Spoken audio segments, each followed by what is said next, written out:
Mapagpalang araw sa ating lahat. Ako ang inyong lingkod, Elijah Paul John Valdez, at welcome sa ating daily devotions.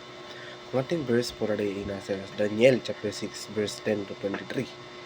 Sinasabi dito na, nang malaman ni Daniel na nilagdaan na ng hari ang gayong kautusan, umuwi siya. Lumuhod siya at nananalangin at nagpapasalamat sa kanyang Diyos sa kanyang silid, sa itaas ng kanyang tirahan na may bukas na bintanang nakaharap sa Jerusalem. 3 beses niyang ginagawa ito maghapon gaya ng kanyang kinaugalian. Ngunit binabantayan pala siya ng kanyang mga kaaway. Nang makita siyang nananalangin, siya'y kanilang isinumbong sa hari at sinabing, "Hindi po ba't pinagtibay ninyo ang isang kautusan na sa loob ng 30 araw ay walang mananalangin sa sinumang Diyos o tao liban sa inyo at ihahagis sa kulungan ng mga leon ang sinumang lumabag dito?" Sumagot ang hari, ang kautusan ng Media at Persya ay hindi mababago ni mapawalang bisa. Sinabi nila, "Mahal na hari, si Daniel po na isa sa mga dinalang bihag mula sa Juda ay lumabag sa inyong kautusan at 3 beses pa po kung manalangin araw-araw."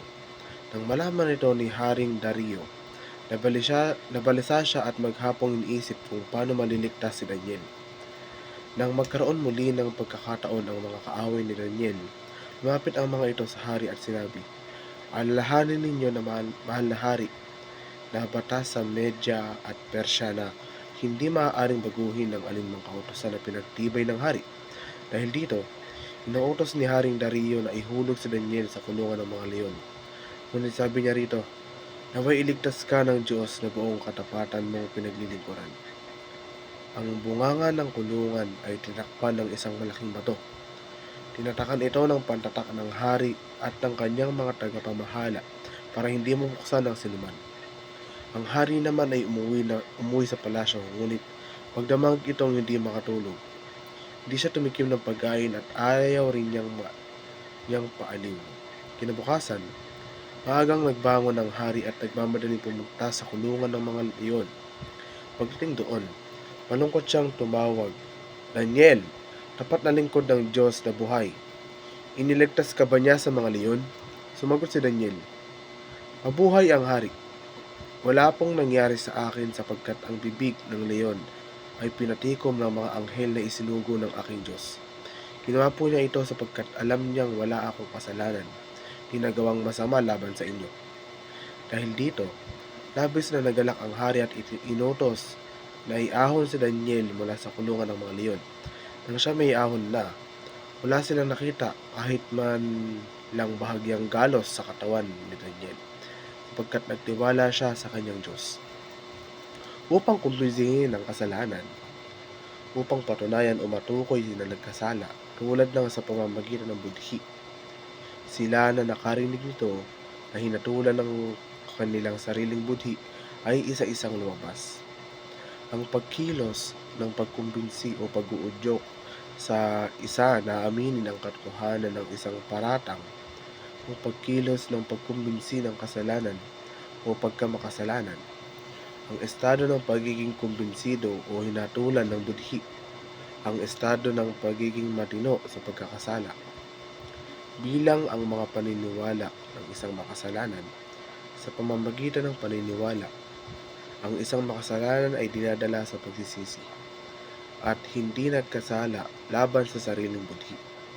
Ang pananalig ay ang gawain ng banal na espiritu, kung saan nakikita ng isang tao ang kanyang sarili tulad ng pagtingin ng Diyos sa kanya. Nagkasala, nadungisan at lubos na hindi kayang iligtas ang kanyang sarili. Ang paniniwala ay gumagana ng iba para sa Kristiyano at hindi Kristiyano. Para sa mga di-Kristiyano, ang paniniwala ay nagpapakita ng pagkamakasalanan, pagkakasala at nagdadala ng takot sa matuwid na paghatol ng Diyos.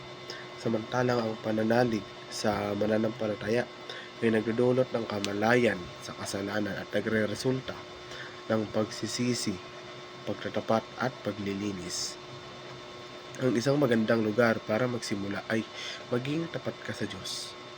Ilatag ang iyong mga hangarin at gusto ngunit ilatag din ang iyong pagnanais na sundin ang kanyang pamumuno. Maging handa na tanggapin ang oo o hindi bilang sagot. Maging sapat na hindi sigurado sa iyong sariling kakayahan na malaman ang katotohanan. Makakatulong ito na mabawasan ang pagkabigo. Kapag dinadala tayo ng Diyos sa ibang landas na maaaring hindi inaasahan, ang nagdarasal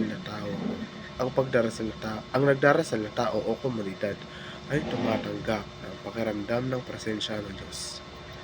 Nararanasan ang mga birtud ng Diyos tulad ng kanyang pag-ibig at biyaya, at nakakaranas ng kaaliwan at pagpapatawad.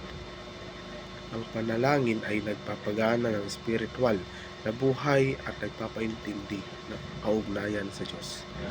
Muli, ako ang inyong lingkod, Elijah Paul John Valdez, at dito na nagtatapos ang aking daily devotions.